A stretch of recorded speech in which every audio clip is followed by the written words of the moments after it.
Bonjour à tous, bienvenue pour cette nouvelle vidéo qui est un nouveau format, au même titre que le format sur les techniques d'intensification. Là, on a un format sur les corrections d'exercices qu'on a intitulé « Les conneries de Sandy ».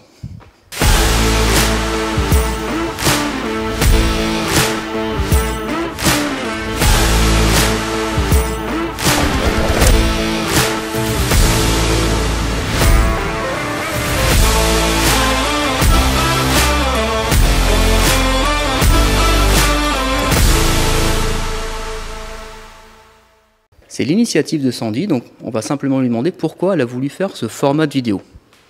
Bah, tout simplement parce qu'il y a une... dire bonjour. Hein. Bonjour. Ils ne te connaissent pas sur la chaîne, donc présente-toi.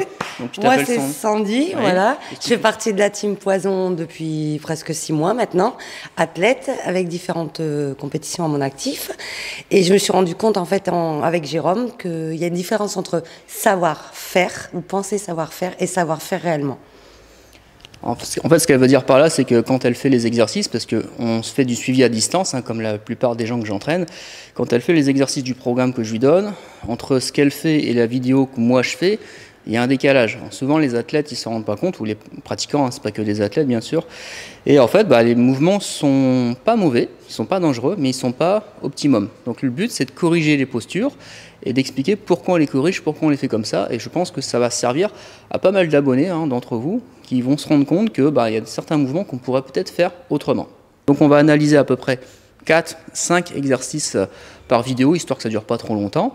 Et puis on en fera une par mois, parce que Sandy suit un programme toutes les 4 semaines. Après son bilan au magasin, on fait la vidéo ici, comme ça, si ça te plaît, on fera chaque mois une vidéo. Par contre, sur cette vidéo, il faut que ça dépasse les 1000 vues. Donc si on fait plus de 1000 vues, on fera la vidéo numéro 2, parce qu'on fait ça le samedi après le bilan. Donc si ça te plaît, eh bien, on y va, on continue. Si ça ne te plaît pas, évidemment, sur un samedi après-midi, j'ai peut-être autre chose à faire, mais je suis sûr que tu vas liker et que tu vas faire cette vidéo et la partager. Donc c'est parti pour le premier exercice. Donc sur la vidéo numéro 1, on a l'exercice de l'oiseau sur ballon. Attends, avant de commencer, je ne t'ai pas donné le départ. Et respecte un peu les consignes. Bon, alors sur le premier exercice, c'est l'oiseau sur ballon. Déjà, tu vas me dire pourquoi faire l'oiseau sur ballon alors que je pourrais très bien le faire avec haltère. Déjà sur ballon, l'intérêt c'est que tu vas travailler tous les muscles de l'équilibre. Donc ça fait travailler donc, tout ce qui est proprioception et ça travaille aussi le gainage parce qu'il faut donc se stabiliser pour faire l'exercice. Alors, tu vas te placer, parce que là, l'exercice, on l'a déjà corrigé, celui-là, donc tu as pris l'habitude de bien le faire. Je voudrais que tu me le refasses comme avant. Donc là, on va se placer comme elle faisait avant. Et là, tu fais ton exercice d'oiseau. Voilà. Vas-y, 2-3 fois. Essaie de ne pas poser les poids, essaie de redémarrer direct. Enfin, si tu as la force. Sinon, si tu n'as pas la force, j'ai des cotons-tiges dans mon sac. Ok, pause, on a déjà vu le massacre. Donc là, remets-toi en position sans les haltères. Donc là, alors, première chose, tu tires le menton en avant, ça sert à rien, rentre ton menton. Voilà, allonge ta nuque. Lève un tout petit peu, un peu moins, encore, voilà, très bien. Donc ensuite, tu vas tirer tes talons en arrière. Voilà. Et la chose qui ne va pas, c'est que tu es trop en avant sur le ballon, il faut que tu le mettes plus bas. Voilà. Ok, la tête est bonne, talon tire en arrière. Tire. Maintenant, tu vas refaire exactement le même exercice. Rentre ton menton. Rentrez. On y va. Voilà. Pose pas les poids, essaie d'en faire plusieurs. Garde tes talons, tire en arrière. Garde tes talons en arrière. Ok, on pose. Alors, bouge pas. Je te passe le micro, donc entre la première version et la deuxième, c'est quoi la différence pour toi? La différence, déjà, j'ai beaucoup plus d'équilibre, donc beaucoup plus de sensations au niveau de l'arrière de l'épaule. Ok.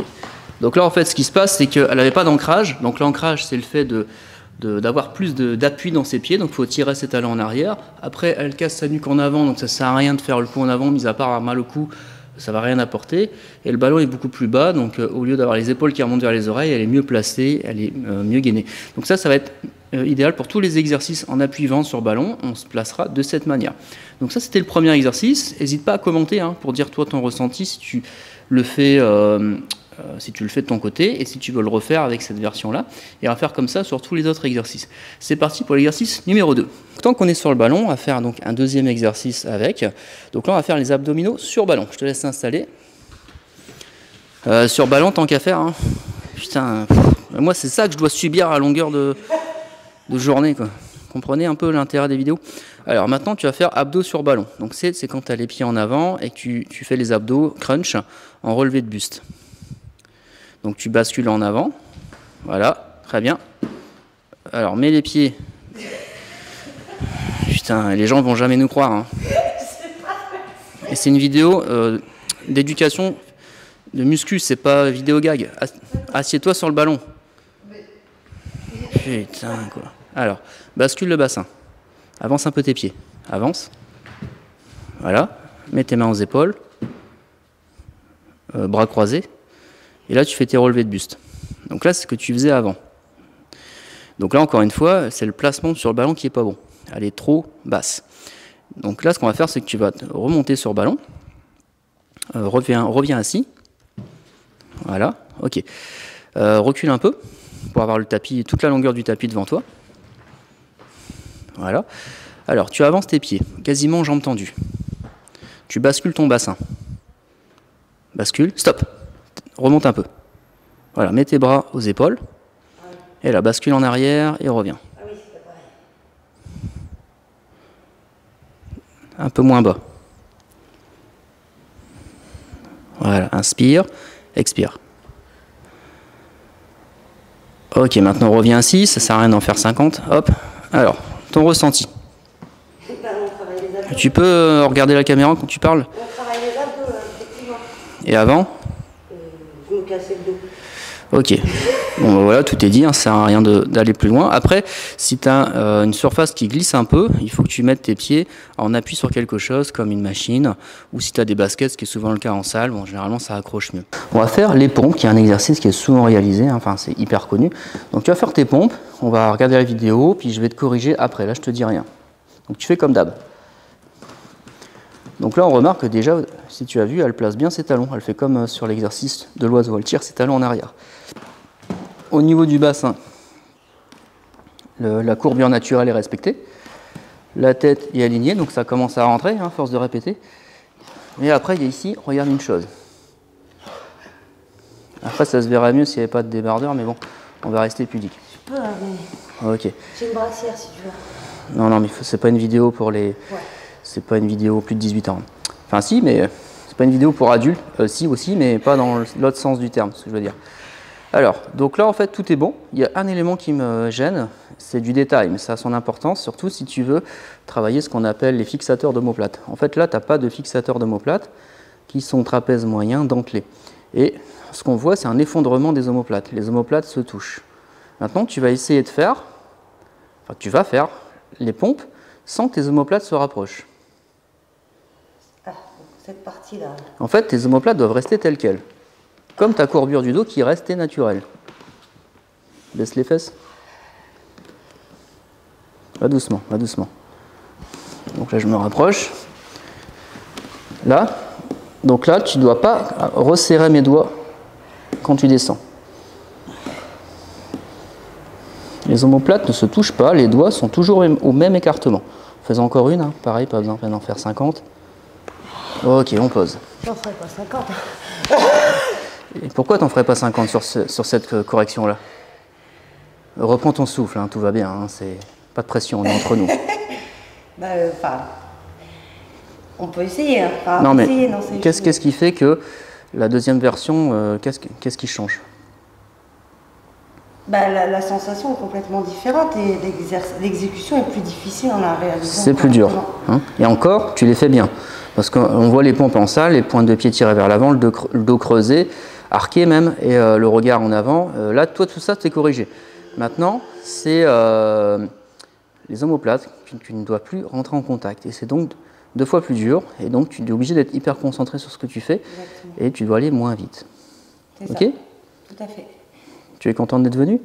Oui, tout à fait. Très bien. Donc là, on est sur un exercice classique de développé couché. Bon, on ne met pas de poids. Hein. Là, c'est juste un placement technique qui me surprend encore, surtout en 2024. Mais bon, On est là pour ça sur cette chaîne, c'est une chaîne d'éducation. Donc on va regarder son placement. Donc je te laisse placer donc, tes mains, comme tu fais d'habitude, hein, je dis rien.